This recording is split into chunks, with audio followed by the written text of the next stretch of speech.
Jangan main dari tangan. Jangan ada main tangan, jangan ada main tangan. Ketegangan terjadi saat puluhan pedagang yang biasa berjualan di pintu 2 TMII Cipayung, Jakarta Timur tiba-tiba dilarang berjualan dan diusir oleh pihak keamanan Taman Mini.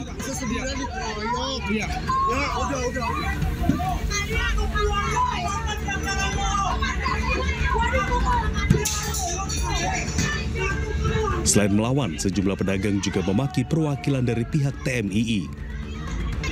Jangan.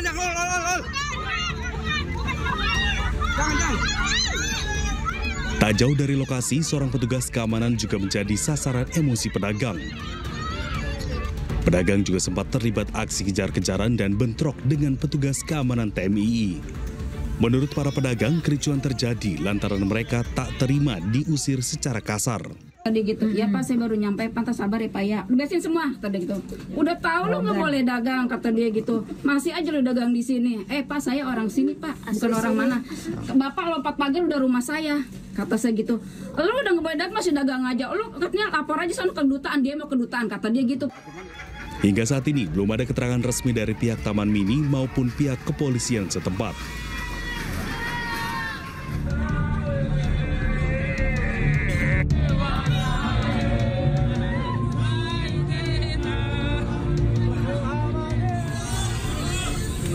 Ratusan pedagang Pasar Bogor menggelar aksi unjuk rasa dan melakukan long march dari pasar hingga ke gedung Balai Kota Bogor, Jawa Barat. Massa membentangkan spanduk berisi kalimat protes atas keputusan pengelola pasar yang akan merevitalisasi Pasar Bogor dalam waktu dekat. Para pedagang menolak keras direlokasi ke Pasar Jambu 2 dan Pasar Sukasari yang disiapkan oleh pemerintah Kota Bogor. Mereka menilai surat yang dikirimkan pengelola pasar untuk mengosongkan lahan sebagai bentuk ancaman dan relokasi akan merugikan pendapatan para pedagang. Sementara Pemkot Bogor menyebut langkah relokasi diambil untuk meningkatkan pelayanan karena area pasar akan segera dikosongkan untuk dilakukan pemugaran. Usai menyampaikan aspirasinya, masa aksi membubarkan diri dengan tertib, namun mereka mengancam akan kembali menggelar unjuk rasa dengan jumlah massa yang lebih besar jika tuntutannya tak dipenuhi. Dari Bogor, Jawa Barat, Andi Firmansyah, iNews melaporkan.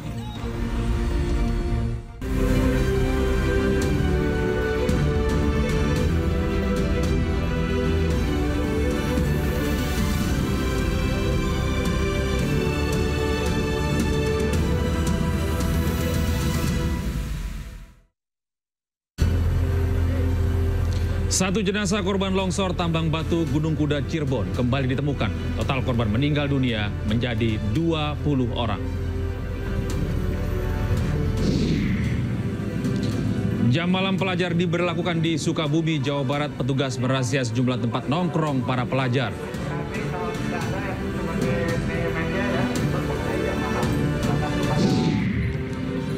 Timnas Indonesia mematangkan persiapan melawan Cina dengan menggelar latihan pada hari ini di Stadion Madia, Senayan, Jakarta.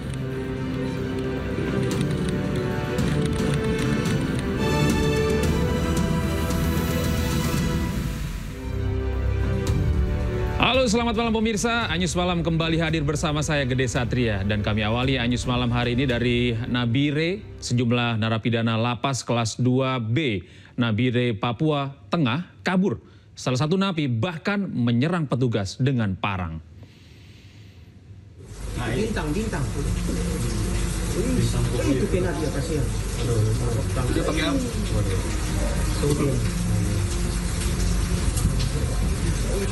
Insiden kaburnya narapidana terjadi saat jam besuk di lapas kelas 2B Nabire pukul 11 waktu Indonesia Timur. Dalam rekaman CCTV lapas Nabire, terlihat seorang napi berada di pintu jaga yang menghubungkan area dalam lapas dengan bagian luar. Napi itu tampak mengenakan baju merah dan celana pendek hitam. Saat ditahan oleh petugas, napi tersebut tiba-tiba menyerang dengan sebilah parang. Petugas itu sempat berupaya menahan serangan dengan menggunakan tangannya. Hingga kini, petugas masih berupaya memburu napi yang kabur tersebut. Dari Nabire, Papua Tengah, Tim Liputan iNews melaporkan. Pemirsa, viral di media sosial aksi penendangan yang dialami seorang remaja saat bermain skateboard di Depok, Jawa Barat.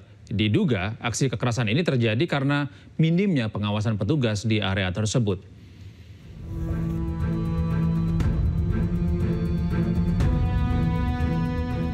Sebuah video memperlihatkan seorang bocah tengah bermain skateboard mengenai warga lalu dibalas dengan tendangan. Dari video yang beredar di media sosial, terlihat bocah itu tengah bermain skateboard, kemudian di depannya ada seorang pria tengah duduk.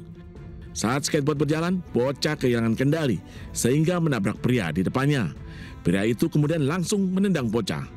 Wakil Wali Kota Depok, Chandra Ramansyah, telah bertemu dengan korban untuk mengetahui kronologis peristiwa tersebut.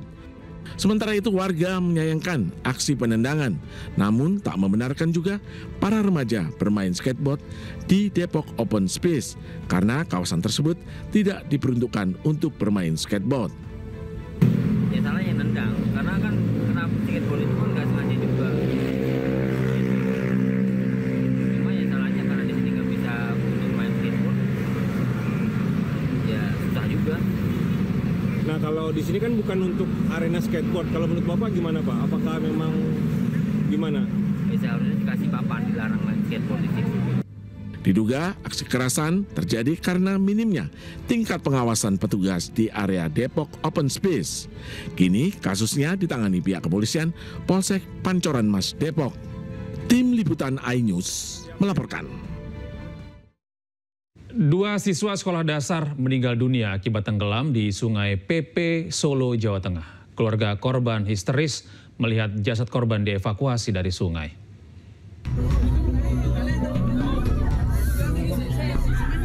Warga mengevakuasi 2 siswa sekolah dasar, masing-masing berjenis kelamin laki-laki dan perempuan, di Sungai PP Banyuanyar, Solo, Jawa Tengah. Keduanya ditemukan meninggal dunia setelah tenggelam saat bermain di tepi sungai. Orang tua korban histeris saat jasad buah hati kesayangannya dibawa ke rumah duka. Keluarga tak menyangka korban yang berpamitan untuk bermain pulang tinggal jasad. Wali Kota Solo datang bertakziah ke rumah duka. Ia berjanji akan memperbaiki infrastruktur sungai yang rawan bahaya sehingga lebih aman bagi warga. Kali pemukiman yang beriringan dengan kali atau sungai. Jadi ada kita mitigasi kali PP dan kali gajah. Kali gajah putih ya Pak ya? Yang besar itu ya. Jadi yang kali-kali besar itu nanti pengawasannya akan kita tambahi dan infrastruktur di sekitar untuk keamanan warga, dan saya himbau untuk orang tua mohon pengawasan terhadap anak bisa menjadi prioritas kedua. Kedua korban lalu dimakamkan di pemakaman tak jauh dari rumah korban. Warga juga diminta mengawasi anak-anak agar menjauhi area sungai. Dari Solo, Jawa Tengah, Septiantoro, iNews melaporkan. Polisi melakukan olah tempat kejadian perkara di lokasi Pak Sutri yang menjadi korban perampokan. Keluarga suami korban maksud kami mendesak polisi agar segera mengungkap dan menangkap pelaku.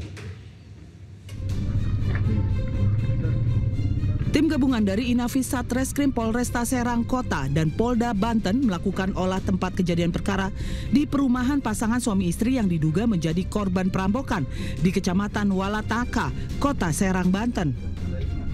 Keluarga suami korban mendesak pihak kepolisian agar segera mengungkapkan dan menangkap pelaku yang diduga melakukan perampokan hingga menewaskan korban perempuan. Sementara itu, kakak kandung suami korban membantah kabar yang menyebutkan adanya perselisihan soal jual beli tanah. Masalah jual beli tanah, setahu saya ya, adik saya bukan menjual tanah, malah membeli ya.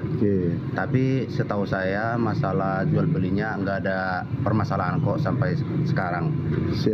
Jadi kalau masalah beli tanah, adapun berita-berita di media sosial yang kurang enak kalau itu hoax. Kita dari pihak keluarga mengklaim itu bahwa itu hoax ya. Dan kami pastikan itu tidak benar. Hingga kini suami korban masih belum dapat dimintai keterangan karena kondisinya masih trauma. Kita beralih ke informasi lain pemirsa, tiang listrik terbakar di Jalan Panjang Raya Kebonjeruk, Jakarta Barat. Besarnya percikan membuat pengguna jalan takut untuk melintas. Udah upaya pakai 4 apar tapi nggak bisa padam. Ini berpotensi nyamber ke atas, makanya kita harus standby unit. Percikan bunga api dari hubungan pendek arus listrik terus terjadi di tiang listrik yang terbakar. Kondisi ini membuat pengguna jalan takut untuk melintas. Akibatnya, arus lalu lintas di Jalan Panjang Raya dari arah Pesing menuju Kedoya, Kebonjeruk, Jakarta Barat tersendat. Menurut saksi mata, kebakaran bermula saat ada korsleting pada kabel bawah tanah dan menjalar ke kabel udara. Upaya pemadaman dengan menggunakan apar sempat dilakukan sejumlah orang yang berada di lokasi ini.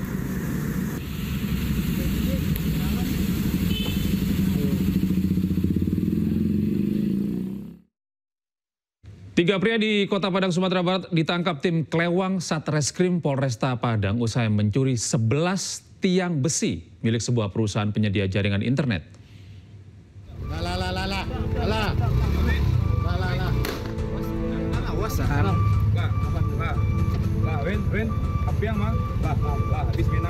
Petugas yang mendapatkan informasi keberadaan salah satu pelaku berinisial W berada di sebuah bengkel langsung bergerak cepat dan berhasil meringkus pelaku. Selanjutnya, petugas melakukan pengembangan ke rumah rekan pelaku. Pelaku yang berusaha sembunyi di dapur rumahnya akhirnya tak dapat berkutik karena ketahuan petugas. Ketiga pelaku nekat mencuri tiang besi yang digunakan sebagai penyangga jaringan listrik dan internet, menyebabkan terganggunya penerangan dan kelancaran jaringan internet di kawasan tersebut. Polisi menyita 11 tiang besi dan alat pemotong logam yang digunakan dalam aksi pencurian. Si pelaku mengakui perbuatannya, jadi si pelaku juga bercerita dan memberikan keterangan daripada peran-peran mereka masing-masing. Jadi setelah itu kita boyong si pelaku ke posko dan kita interogasi lebih lanjut di mana saja TKP-nya dan berapa dijual dan kepada siapa dijual. Ketiga pelaku terancam hukuman mencapai 7 tahun penjara. Dari Kota Padang, Sumatera Barat, Budi Sunandar, iNews melaporkan.